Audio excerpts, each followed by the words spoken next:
Good evening, everyone. Welcome to session titled High Performance Open MRI and Unique Patient, sponsored by Fujifilm Healthcare. I have a pleasure to introduce prominent speakers, leading experts in MRI field. In the first presentation, Laleh Tanenbaum, professor at Mount Sinai School, New York, medical director of RadNet. Professor Tanenbaum had many important functions in field of the radiology. As the second speaker, Professor Laleh Golestani, professor at Northwestern University in biomedical lab. And may I ask the first speaker, Professor Laleh Tanenbaum. Good afternoon. We're going to have a little fun for the next half an hour or so talking about artificial intelligence and image reconstruction. And if you're wondering why we're doing this presentation in this setting, we're with a really erudite lecture to follow on safety in vertical field magnets. It's because I'm going to take this technology and segue it into the OpenMR platform on the velocity scanner. So we're going to take these concepts and we're going to eventually get into the imaging space and talk about how this makes a difference in the day-to-day life of the patients that we get to examine. So we'll talk a little bit about hype and reality in AI, just a tiny bit on terminology and background. We'll talk a little bit about the strengths and limitations of AI in society and start to segue that into the healthcare enterprise. But the gist of what we're going to talk about is the impact in image reconstruction, focusing on the open product at 1.2 Tesla. So we know about artificial intelligence, right? We know that it is a branch of computer science that allows machines to do things that are associated with human intelligence. And we know that it is a very big technology in the healthcare space. You can see here that between big data analytics and machine learning tool and true deep learning AI applications, we're really dominating what is being spent on healthcare. And you can see that many organizations, even back in 2018, were either actively involved or planning to be actively involved in the healthcare enterprise. This is a technology that is really all around us. It's involved in so many different areas that we are already taking for granted in many of these cases. Everything from natural language processing, reading and writing reports, beating experts, all kinds of things that are going on in space. As a matter of fact, my friend Sean is here. This is the way he relates to the world enterprise, between his Facebook account, his Uber, knowing where he's going before he gets there. We won't get into some of the others. But it is really something that is in every part of our lives. So we've known there have been some fairly spectacular victories, right? You can beat champions at Go in chess, and frankly, this seems so complicated to us as humans, but it's actually a relatively low-hanging fruit for computers, and that theme will keep coming up over and over again. You've also, we're all aware of autonomous driving and how this plays out. That's a Tesla truck, and how computer vision can really get us through circumstances that we couldn't have imagined a few years ago. And we know from some of the data that computers are actually better than humans at image recognition right now, and they have a lower error rate than humans on speech recognition. This is a very powerful tool that is out there all around us. So, it has been described actually as the new electricity. By the way, if we can turn the lights down, because I'm going to be showing images eventually, and you won't see them in this light.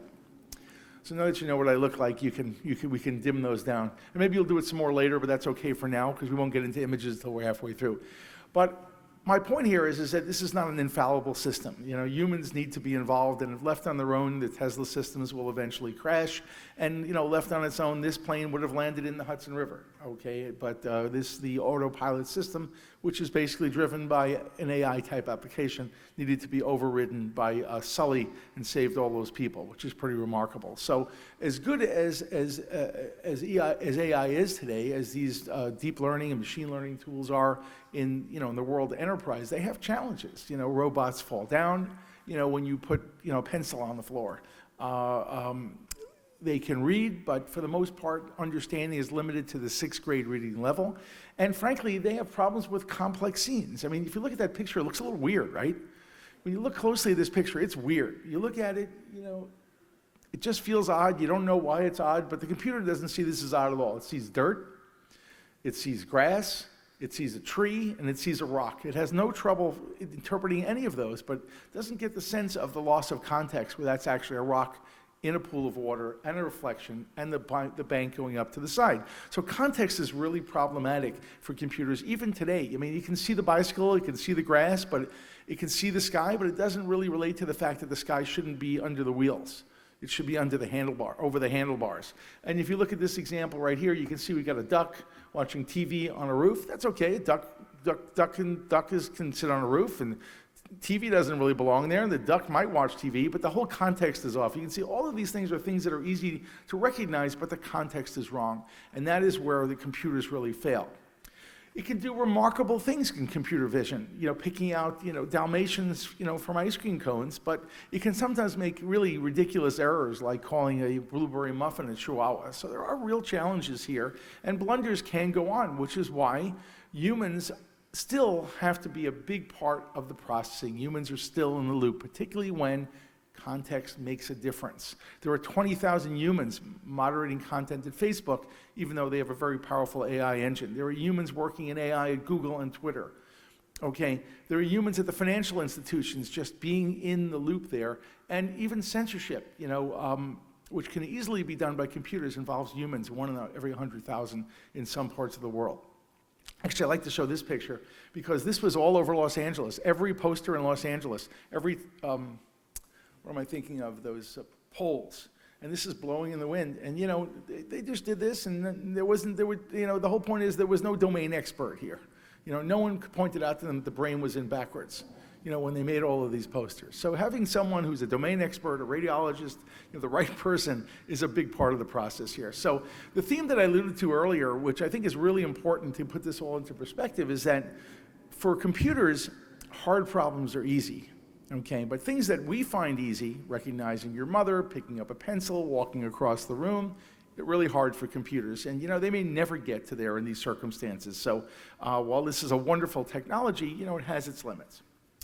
Now, AI is already making a huge impact in the radiology enterprise. It can be used in everything in terms of utilization management, what's appropriate for different circumstances. I'm going to have to speak a little louder. Looking at scheduling, and you can do a no-flow, and you can do no-show analyses. We've done a no-show analysis where we looked at the factors that lead to people not showing up. Some of our centers in some parts of New York City have a 30% no-show rate.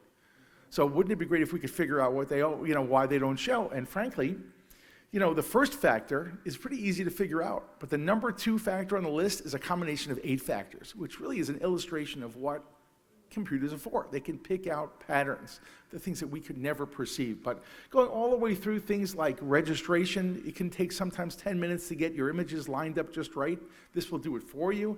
Segmentation is a big part of what AI is doing today, things like quantitative neuroanalysis, 3-dimensional lesion measurements, even to the point where it's already affecting diagnosis. Tools like ADOC, assisting in the reading for applications throughout the entire body in the U.S., and even reporting. It can actually take your report and give a synoptic report that might be better read by a patient or a general practitioner. There are tools out there right now that are being actively used that will actually write your impression for you. It's remarkable. And do it in a way that sounds like you wrote it. It's remarkable stuff, all the way through making sure people show up for their follow-up exams and prompt them if they don't. So there's a big deal going on out there. So the question is this really a time when radiologists should worry, or is this the greatest time in the history of radiology? And I lean towards the latter of these two equations because there are things that these tools can do that we can't, that will make us better, and there's a lot of things that we don't really care to do, like measuring lesions, that these tools will help us do and will make our lives better with less burnout. All right, so there's your preamble. Now I've covered the discussion. By the way, my thing still says 15 minutes. I believe I had 20.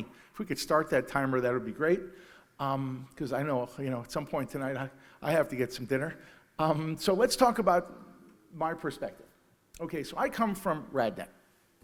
Okay, it is the largest provider of outpatient imaging services in the United States. It's not the largest in the world. There are a few others here in Europe that are larger, but in the United States, it's largest by a factor of 2 for the most part. We have 300, even though the name seems like a teleradiology company, it's actually 350 brick and mortar outpatient imaging centers that do over 8 million exams per year, and we're concentrated in the West Coast, the East Coast, and Arizona as well. And you can see we have a lot of employees, and it's a publicly traded company. It's over 35 years old.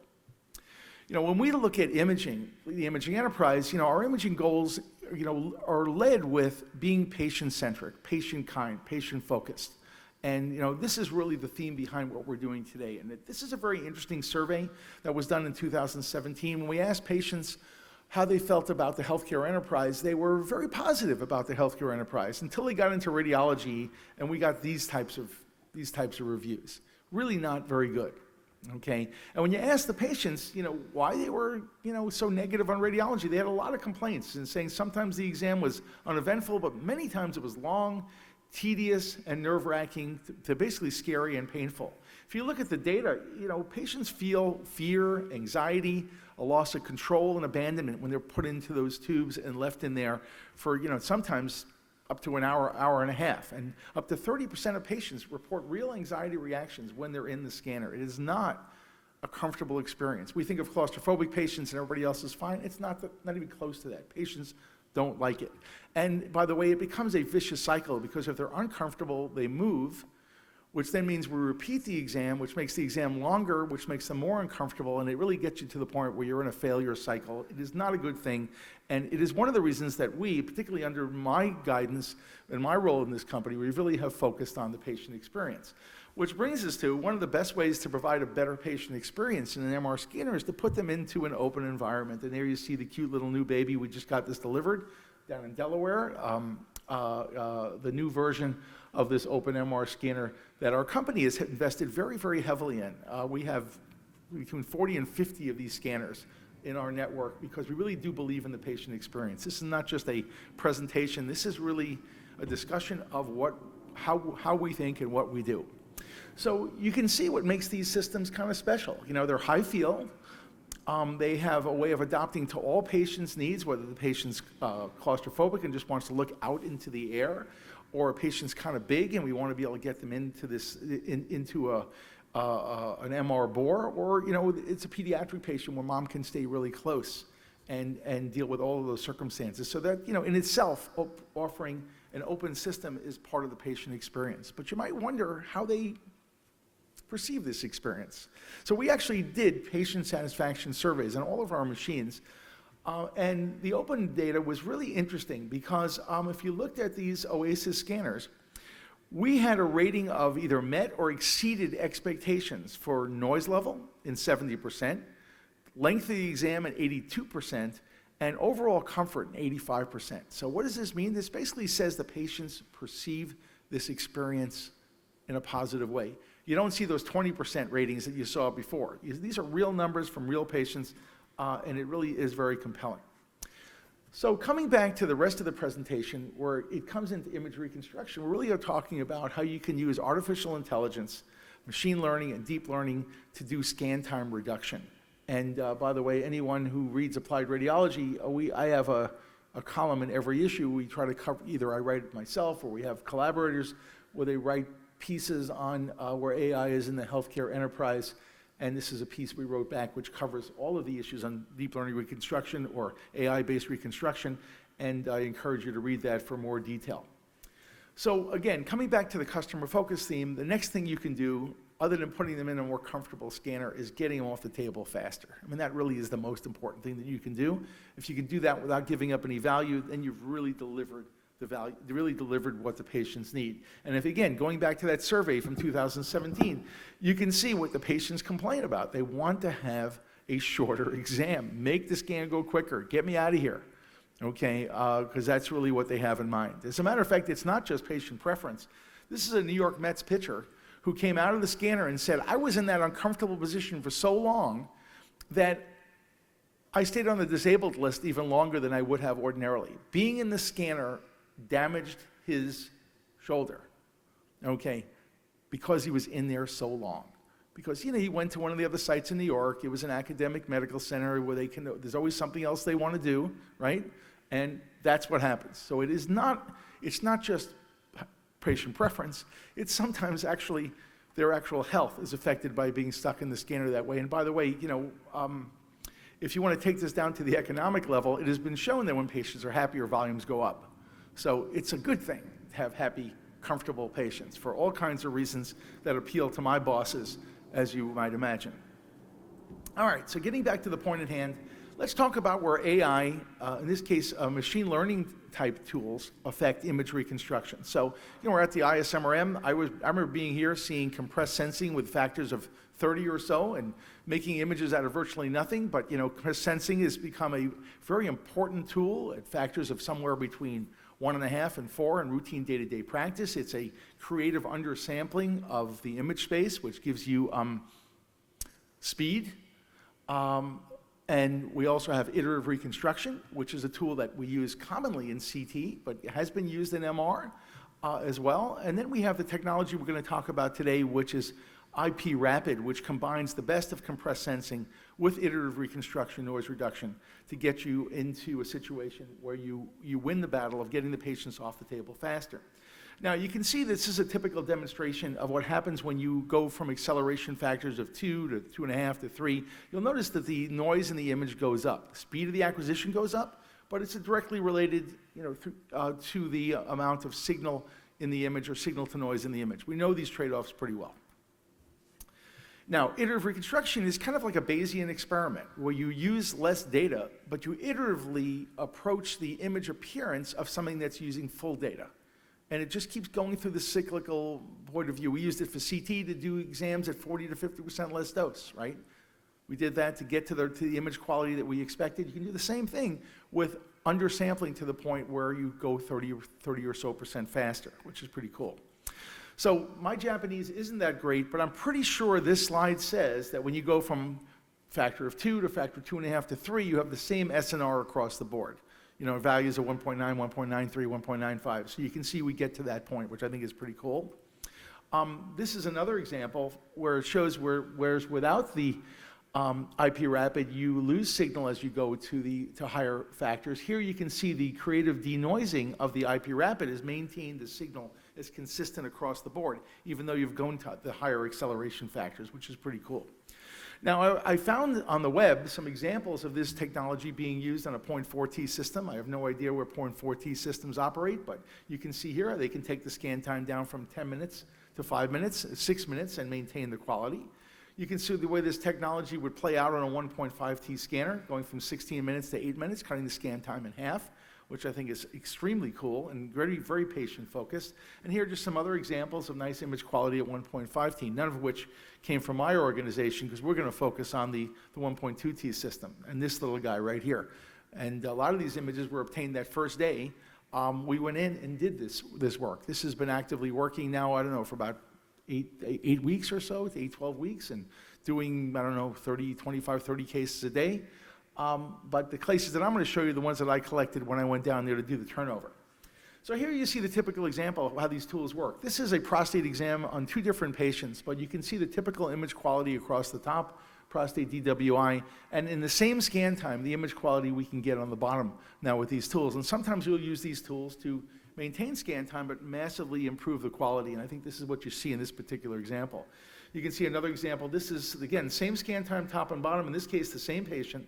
You can see, very solid image quality here, but you can clearly see how the image quality is cleaned up, and this is really one of the benefits of this system, which has the better reconstruction as well as the whole new RF engine and the like that really cleans up the signal to noise.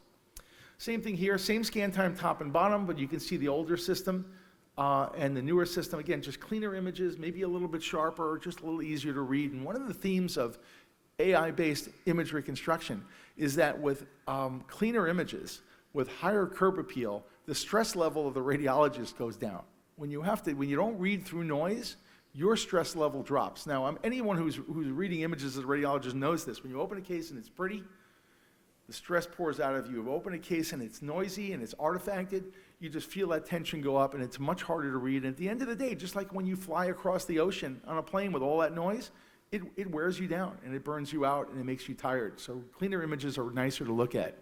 So you're going to see, before we're done here, you're going to see some pretty powerful denoising. Where you're going to notice that even though we were denoising this data, we're maintaining the sharpness and spatial resolution. And in general, when you improve the signal to noise, you're going to improve the contrast resolution as well. So you'll see all of this. And here's some nice examples of a patient with a a planum sphenoid alley meningioma. See it here nicely in all of these different images, good consistent image quality. And here you can see roughly what's happened to our scan times. You see the white bars on the left here are our old scan times on the same platform, but the older generation, the Oasis, now it's called Oasis Velocity, and the new scan time. So a typical brain might have been 11.5 minutes, now it's 9.5 minutes. Typical cervical spine might have been 14 minutes of scanning. These are RadNet scan times, by the way. Most people would use longer scan times, but at our institution, we've always been focused on efficiency, so I wouldn't focus on the difference between this and this. I'd focus on the difference between 11:56 and what you might be doing at home, which could very well be half as long as you're doing at home. And here again, lumbar spine, 16 minutes, which is what we did, which is pretty good. And now we're down to 12 minutes, and I think that's pretty compelling stuff. Now here you can see a nice example of a nice thoracic spine. We typically do 4 sequences in the thoracic spine. Here you see a patient with a nicely delineated compression fracture, but very much sharp, low noise, high contrast to noise images across the board. And just some of the early work that we did off the scanner. These are, this is almost certainly a real patient.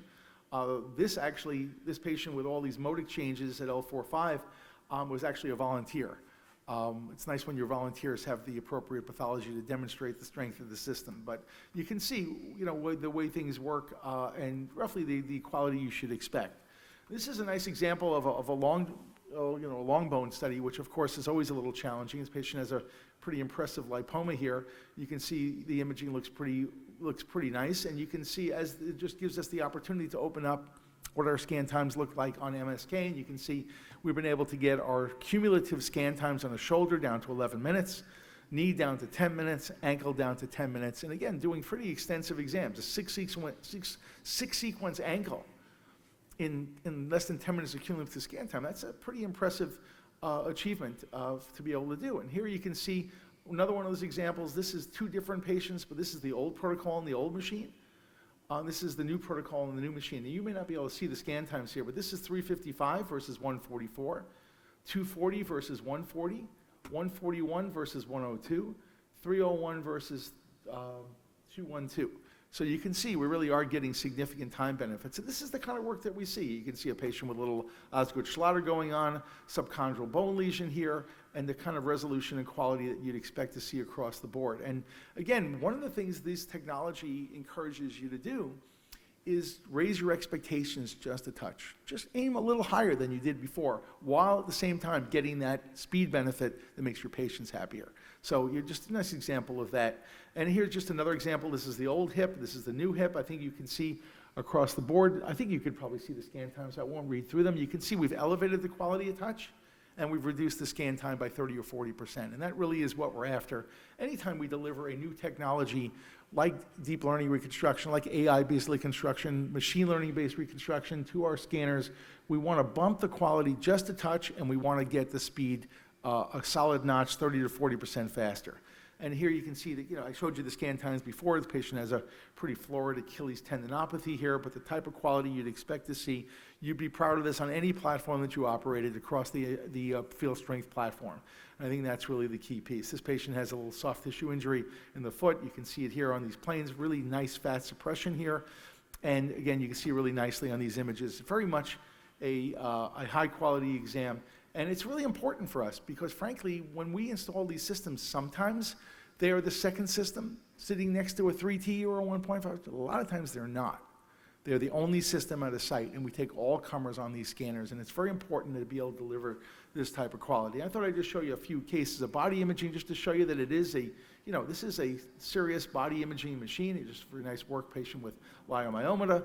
You can see the typical abdominal imaging work, patient with a renal cell cancer here, evaluated multiple different ways, including the typical Dixon in and out of phase imaging. This is the typical thing you'd expect on a high field scanner with in phase, out of phase, fat and water imaging, and I always feel the fat image is a little underestimated in terms of its value, but here you can see the different phases of enhancement and a subtraction image, all the things you'd expect off of a modern system. So we covered a lot of things over a relatively short period of time. As a matter of fact, it seems like this talk took no time at all because my timer is still exactly at no time at all off the clock. So I have no idea how long I went, but I would say that I hope I've impressed you in terms of what machine learning can do in terms of affecting the quality of our exams, the efficiency of our exams, as well as perhaps even most importantly, the patient experience, because when you invest in this technology, you're vested in the patient experience at your institution. So thank you for inviting me, and thank you for listening.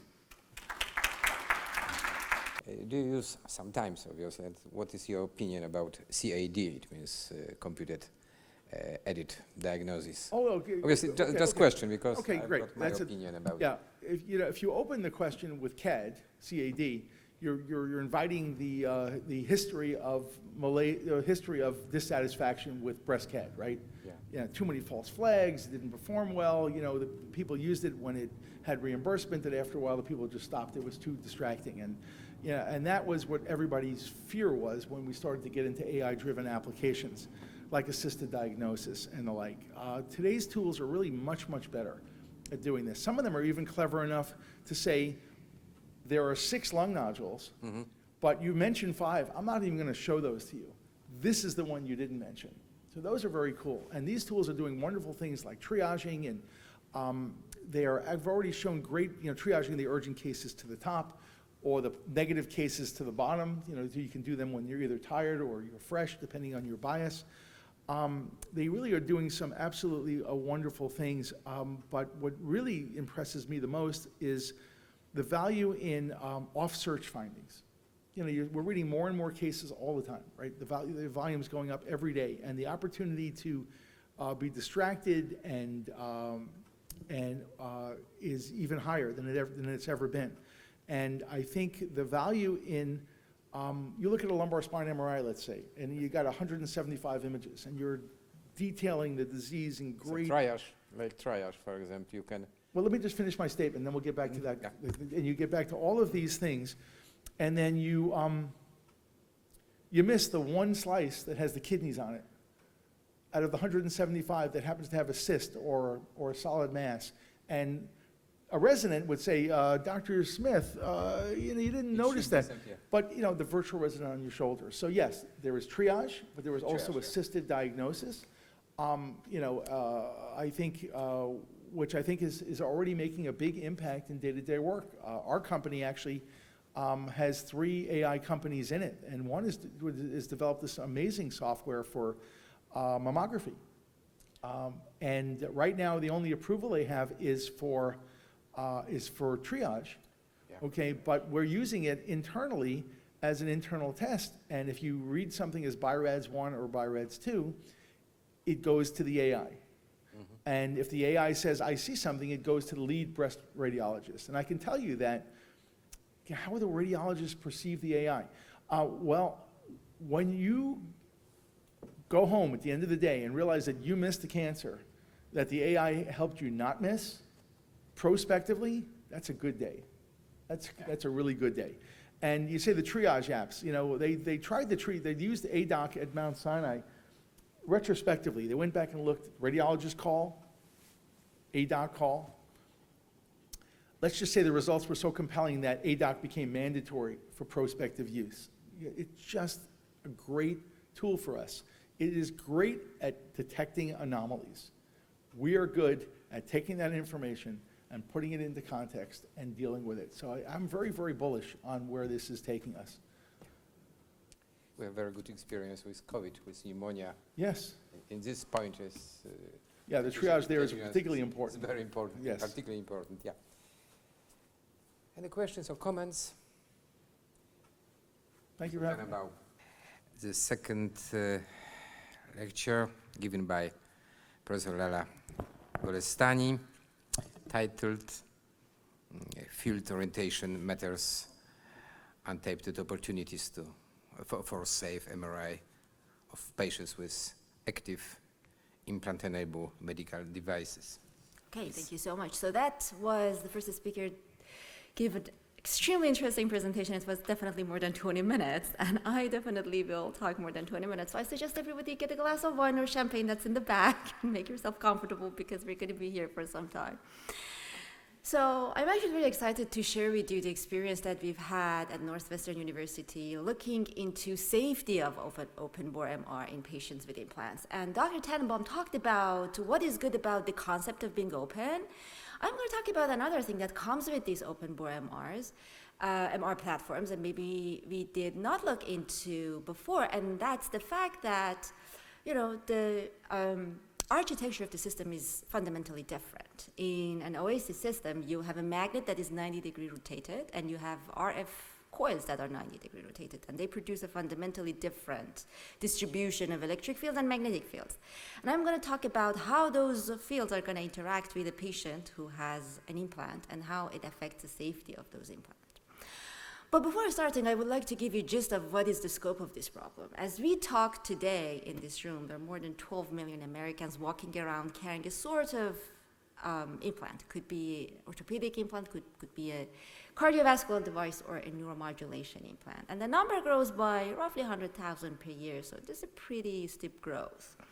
So the medical implant market size is projected to reach around 150 billion by 2027. It's going to be a huge market.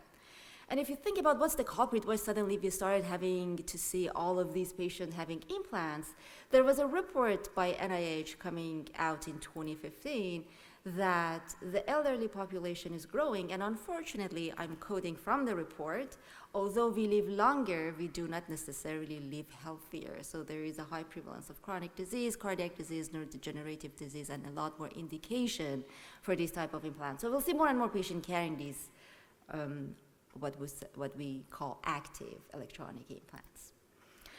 And 75% of these patients would need some sort of MR exam during their lifetime, and in many cases, they are denied access. So when we talk about safety of MR in patients with implant, there are three things that comes to mind at first. You think about safety of static magnetic field, you think about gradient field effect, and you think about RF effect.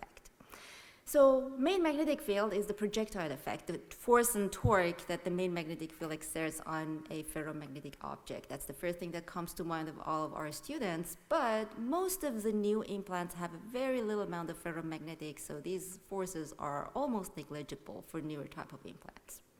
This is not 1995 anymore that you would have an aneurysm clip and then you can't get MRI for life.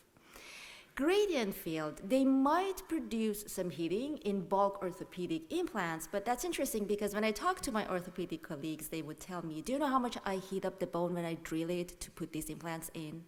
We heat them up to 60 degrees. I don't care if you heat up 2-3 degrees during MR. So the heating that we get for these orthopedic implants for passive cases is not something that people are particularly worried about. The effect of gradient that was bothersome is basically how they cause malfunction of active implants. If you remember before, we have these MR conditional cardiac devices.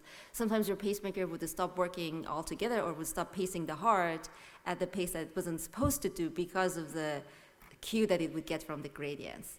That again is not an issue anymore, or much less of an issue because of the improved programming of these devices. The RF field, on the other hand, remains a very important issue, and that's due to a phenomenon that we call antenna effect. So you probably remember sometimes you forget a spoon in your microwave oven, and then you turn it on and you see the spark. So the same thing happens if I have a patient with an active implant, and most of them, they have these long leads, and those leads are exposed to this RF field and they pick them up. They act like an antenna. Usually they are insulated along the length, but they're exposed at the tip to deliver the therapy to the tissue, and then that's when the amplification of the electric field and local burns happen. And this is the major problem that we want to prevent. Now, you know, as the scientific community, we've not been sitting idle. We are really trying to tackle this problem from so many different fronts, believe it or not. We are trying to change the MR technology itself. We're trying to change the way that doctors implant these devices. I'm going to just very briefly touch upon some other things that we do in the lab, just to tell you that this is such a huge problem that we really try to use any tool in our arsenal to get around it.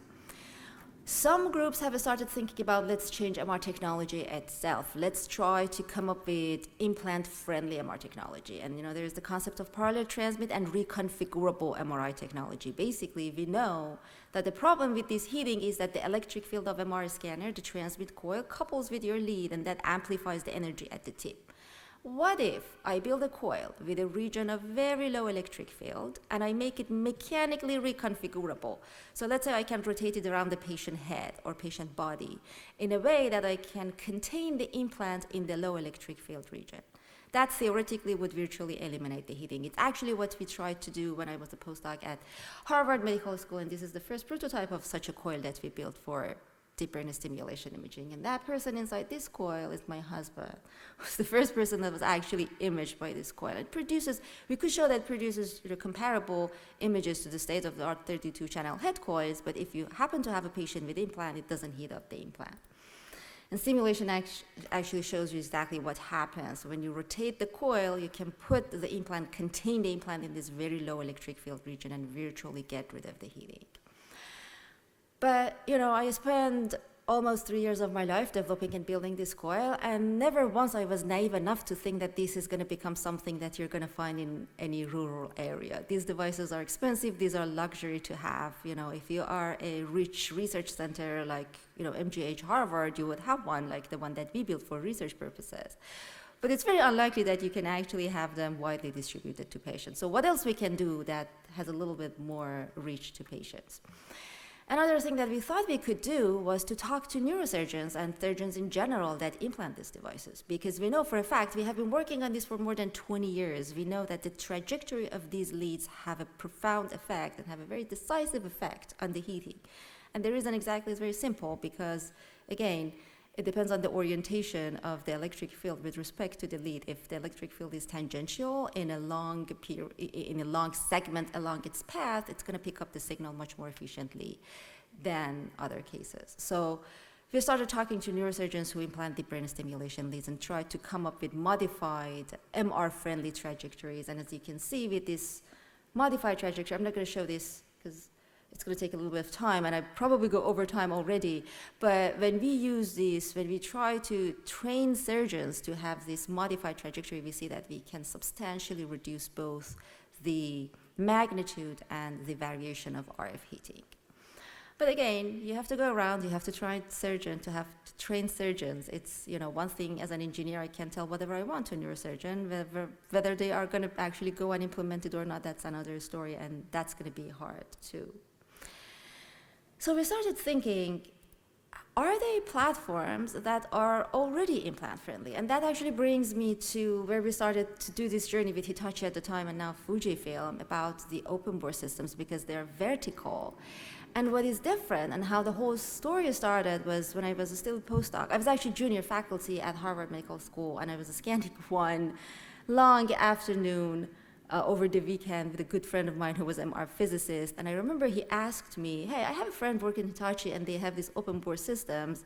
And by the way, did you know that the RF coil is 90-degree rotated? So all the fields are 90-degree rotated. Do you think it's going to change the amount of heating?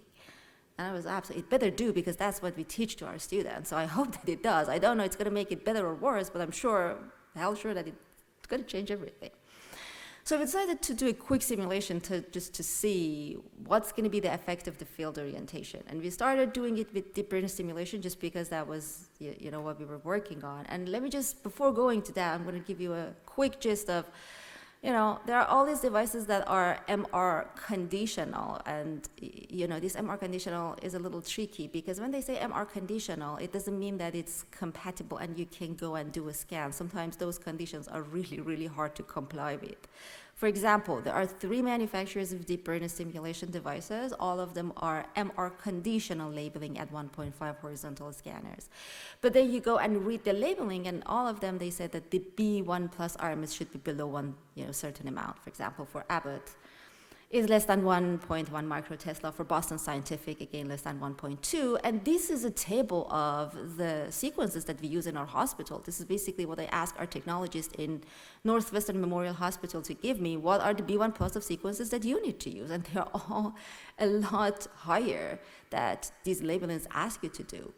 So sometimes you can try to play tricks and play with flip angle and reduce it, and sometimes it doesn't work. For example, for MSK imaging, these are Parkinson patients. They have movement disorders. They have tremor and they fall a lot. So they are referred for MSK imaging, which is very high SAR, even if you do it in the absence of implants. So we tried to come up with DBS compliant pulse sequences.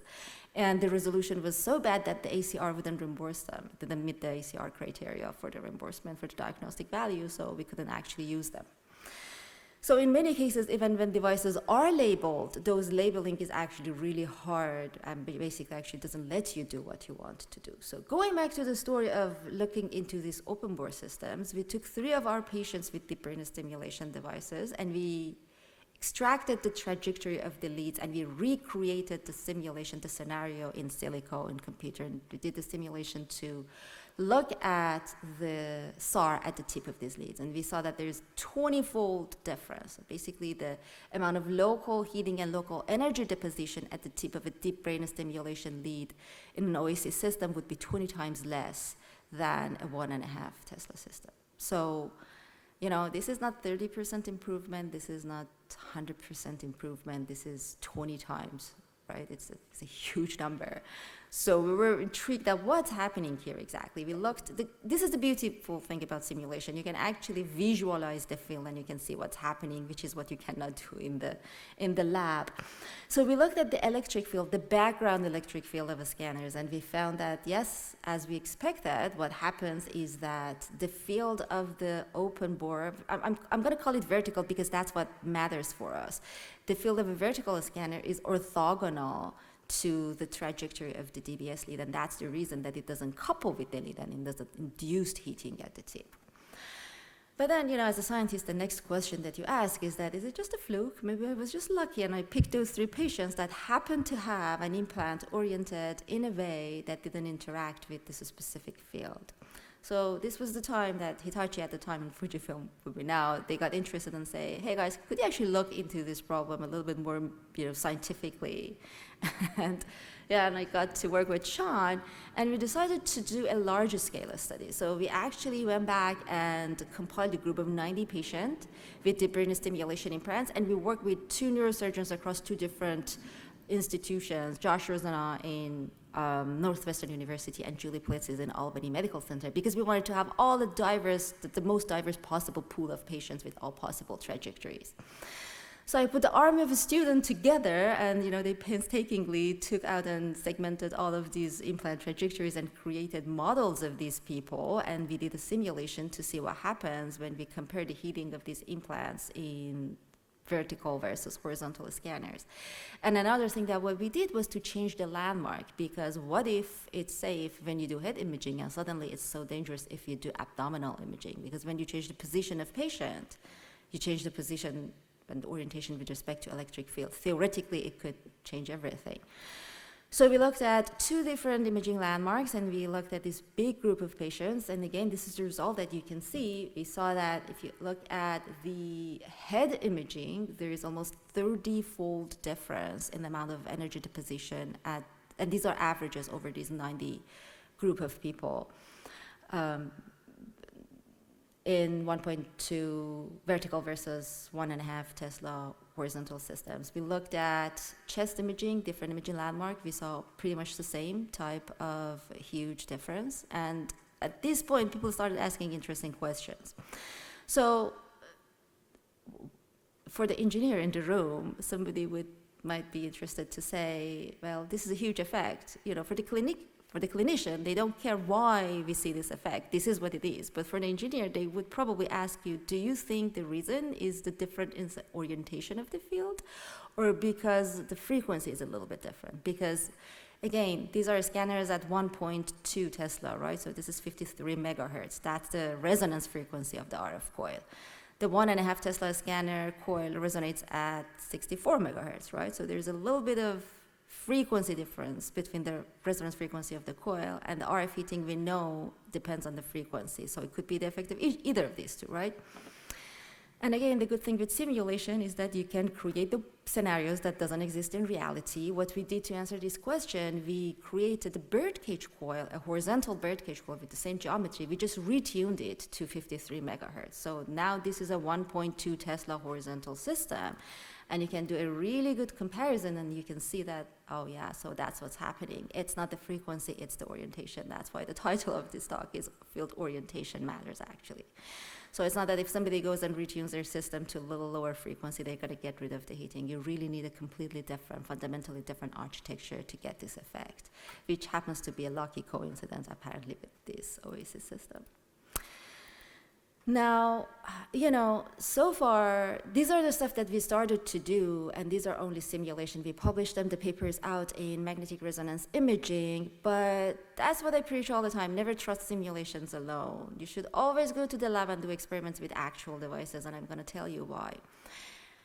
When we do simulation, there's absolutely impossible to include all the complexities of the geometry and the internal structure of these leads. When we model them, we model the internal wires as straight wires. In reality, these are, if you open them, or if you look at them under the microscope, you see that these are tightly wound helixes. So the electric length of the internal wire of an actual implant is completely different from the straight wire. So theoretically, it could behave differently when you put it in touch or in contact with electric field. So the only way to know is either to do simulation, including all of these details, which, by the way, you will never have access to because the medical device companies will never give you access to those CAD files, or you just go to the lab and do experiments with the actual device, and that's what we did. So this is the paper that is currently under review. So at this point, Abbott and Boston Scientific both got super interested, and they donated devices to our lab. So we took their devices and we created anthropomorphic phantoms, and we implanted these leads following 30 patient drive trajectories. So these are actual heating experiments with actual device commercially available that's implanted in this phantom in a way that we would see in our patients.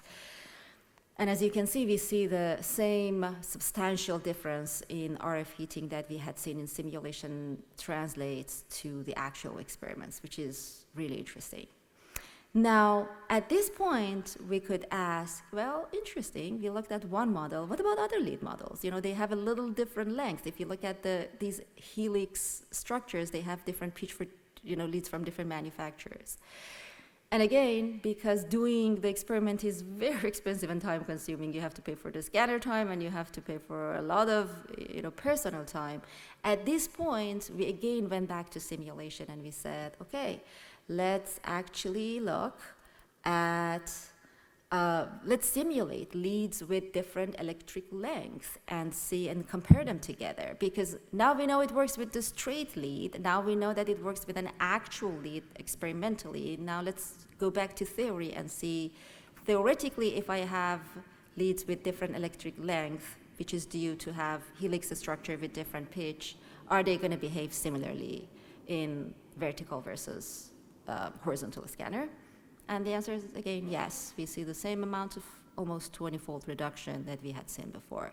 So it translates over different types of leads, and it's consistent in simulation versus measurement. Now, that's interesting, but the next natural question would be, what about leads that are in a different position in the body? What about patient with cardiac leads? Because again, the position of the lead in the body is important, right? So it works with neuromodulation devices of different models, awesome.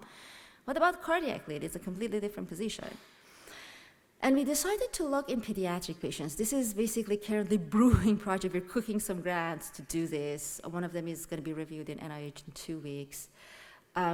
And we're interested in pediatric population because, in the US at least, 1 out of every 100 babies is born with congenital heart disease. And if I tell you that it's just 1% of children, it doesn't seem much, but it's 1 in 100 baby, and there are a lot of babies born every year. So it ends up to be a big number of kids with congenital heart disease. And many of these kids get CIEDs, cardiovascular electronic implants. And the problem is, if me or you want to go and if we need a cardiac device, what we would get is an endocardial system. They would implant the IPG or battery in the chest, and then they pass the lead through vena cava to go to the interior part of the heart. If you have a 2-month-old, you can't do that because the veins are so small that you're going to completely clog them if you pass the lead. So what you do is you open the chest, and you put the IPG on the abdomen, and you sew the lead to the exterior of the myocardium, and that's called epicardial system. Now, guess what? Only children, or 99% of epicardial devices are implanted in children, and this is a small market, so nobody has really the business incentive to go and get labeling for these kids. So what has happened is that there is no labeling for these devices whatsoever for children. And another problem, just to make it worse, is that when you put them in, you can't get them out. So when these kids grow up, and sometimes you actually, when they grow up, you implant an endocardial system, which is MR conditional, which has the labeling, but you leave this epicardial system inside, you abandon it, which means these people can never get MR. They're banned for MRI for life. And apart from the fact that it's just heartbreaking to see children with this type of, adult-oriented devices implanted in them. So there are a lot of incentive to try to remedy this problem. So we contacted some of our colleagues in Harvard Medical School who happen to work with Boston Children's Hospital. They have models of kid bodies, and we got MRI of a 29-month-old baby, and we created epicardial lead models and trajectories, like a bunch of them, just to do a proof of concept study. And we did a simulation with Oasis, a scanner versus 1.5 Tesla, a horizontal scanner. And as you can see, in all of the cases, we see that vertical scanner produces significantly lower amount of heating at the tip. So interestingly, it translates not only to different leads of different internal geometry, but also different leads in different locations in the body. And again, being an engineer, we would want to see exactly why this is happening, and is it again due to the orientation of electric field? And yes, it is. So the way that the electric field of scanner, Oasis scanner, lies is from anterior to posterior, basically. And that makes it orthogonal to a lead that is in a coronal plane in a patient, right? That's the case. But with a bird cage, the electric field is actually from head to toe, which makes it tangential to this type of cardiac leads. And the next step that we want to do is, at this point, we presented this result to Medtronic, and they got interested, and they donated a huge amount of cardiac devices, both epicardial, endocardial, to us, to take it to the next step and actually do the experiment in different imaging landmarks, and with a significantly bigger patient cohort to actually have some meaningful statistical outcome out of it that doctors can use as an evidence to make a judgment call when these patients come to them. Because I guess, Dr. Tanenbaum, that also happens to you all the time, that people have started scanning these patients off-label, but when they come to you, you have to make a judgment call, either turn them back, or what do? You go to literature and see what's out there to make a compelling case of whether or not it's worth taking the risk. So the hope is to provide this information to the clinical community, that when they come up to making those decisions in these cases, they have all the resources that they need to not deprive patients from the care that they need if there is no need to do that. So with that, I just wanted to give credit to my wonderful team of postdocs and grad students and PhD students, master students who do the bulk of this job, that I can get credit and go present everywhere. And if you have any question, I will be very happy to answer. Did you hear about approaches or not?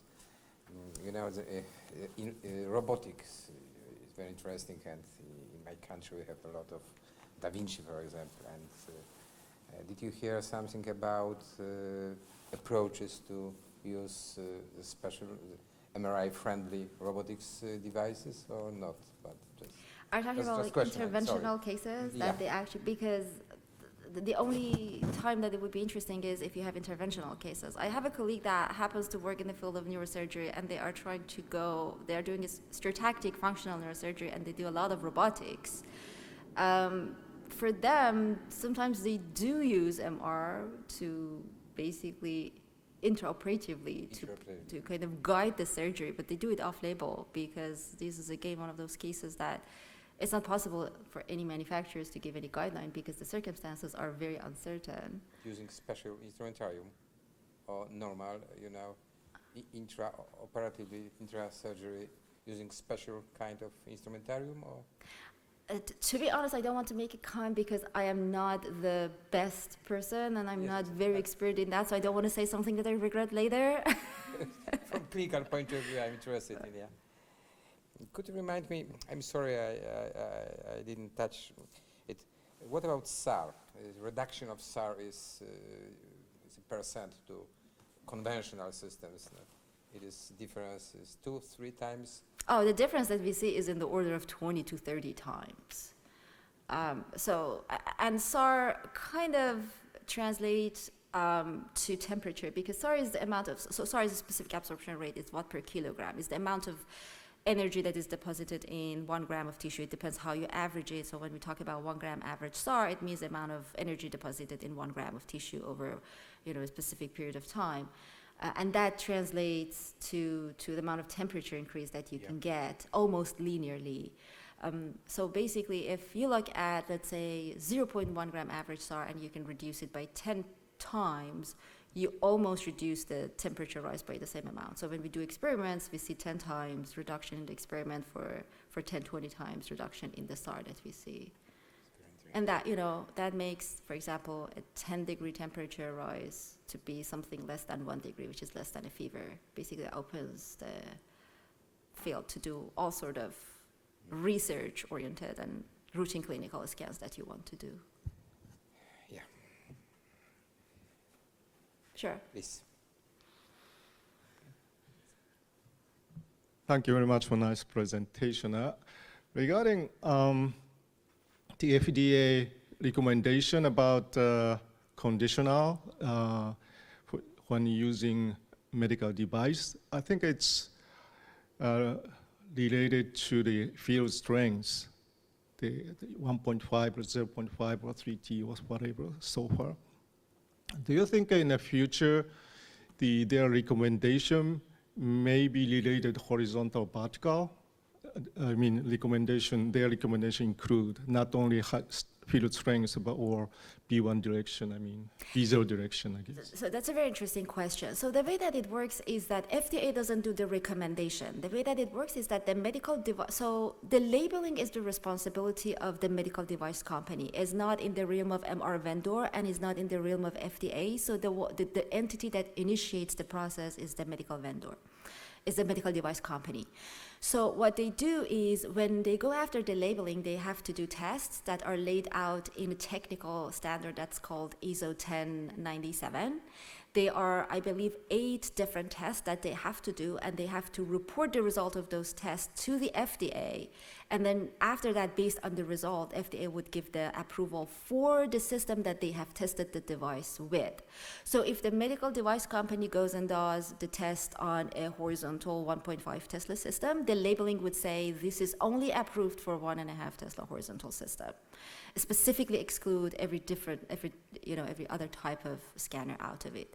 So that's not up to FDA to do the approval. That's up to medical device companies to do the test in the vertical systems. And from almost 25 years of the literature history, because we know that field orientation matters, I don't think it's possible that FDA just put a blanket and say, there are no differences between different field orientations. So what needs to happen is medical device companies basically doing this test the same way that they have done it for conventional system for vertical systems.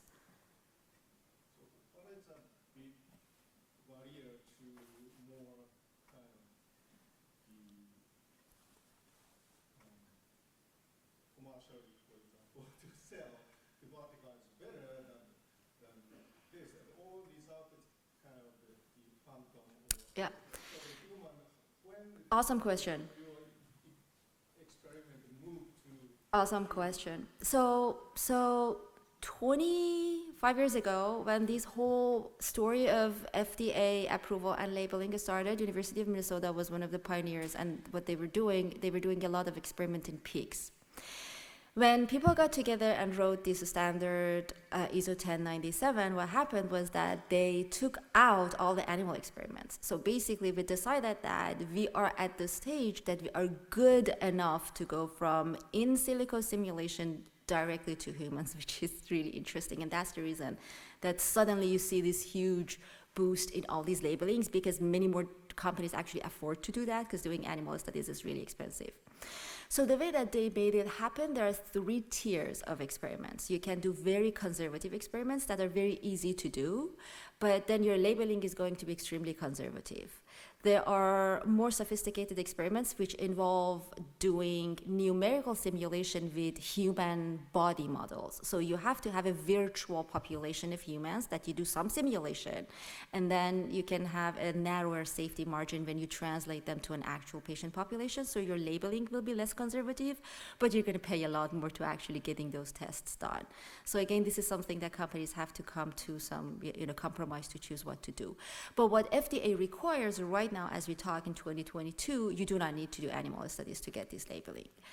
The cost is, there are not many companies that do these tests. These are complicated tests. These are not very complicated, but very peculiar, and you have to do them in a very certain level. They involve a lot of sophisticated electromagnetic simulation. Not everybody knows exactly how to do it.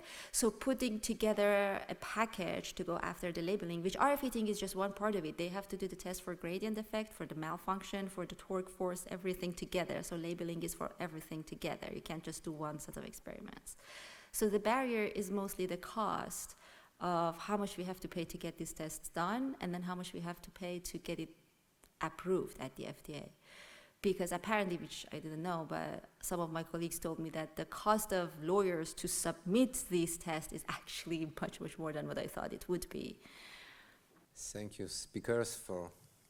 both speakers, for fantastic, very scientific presentations. So, thank you, everyone, that you're staying with us despite, time, and have a good night. Thank you.